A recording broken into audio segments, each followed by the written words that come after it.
ಸನ್ಮಾನ್ಯ ಕುಮಾರಣ್ಣವರು ಬಂದಾಗ ತಾವು ಯಾವ ರೀತಿ ಗೌರವವನ್ನು ಕೊಟ್ಟಿದ್ರಿ ಅಂತ ನಾವು ಯಾಕೆ ಕೊಟ್ಟಿಲ್ಲ ಅನ್ನೋದನ್ನು ಕೇಳ್ತಾರೆ ಪ್ರಶ್ನೆ. ಇವತ್ತು ಆಸ್ತಂಬ ಒಂದು ಏನು ನಮ್ಮ ದೇವಾಲಯ ಇದೆ, ಇದು ದೊಡ್ಡ ಮಟ್ಟಕ್ಕೆ ಹಲವಾರು ಮಹನೀಯರು ಕೂಡ ಇದ್ದಾರೆ.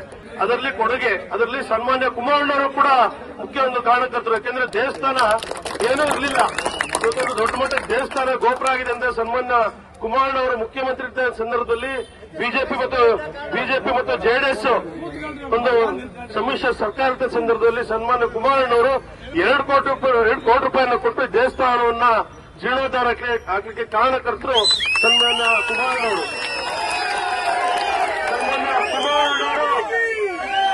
ಕುಮಾರಣ್ಣವರ ಹಕ್ಕು ಇವತ್ತು ನಮ್ಮ ಜಿಲ್ಲೆಯವರು, ಮಂಡ್ಯನ ಮಗ, ರೈತರ ಮಗ ಅವರು ಖಂಡಿತವಾದ ಹಾಸನ ಜಿಲ್ಲೆಗೆ ಏನು ದೇವಸ್ಥಾನಕ್ಕೆ ಬಂದಂತ ಸಂದರ್ಭದಲ್ಲಿ ಯಾರು ಕೂಡ ಸೌಜನ್ಯಕ್ಕೂ ಕೂಡ ಡಿಸಿ ಆಗ್ಲಿ ಎಸಿ ಆಗ್ಲಿ ಯಾರು ಒಬ್ರು ಕೂಡ ಬಂದು ಅವ್ರಿಗೆ ಜಿಲ್ಲಾಡಳಿತ ಸಂಪೂರ್ಣವಾಗಿ ಜಿಲ್ಲಾಡಳಿತ ಅವ್ರಿಗೊಂದು ಗೌರವ ಕೊಡೋದ್ರಲ್ಲಿ ವಿಫಲರಾಗಿದ್ದಾರೆ.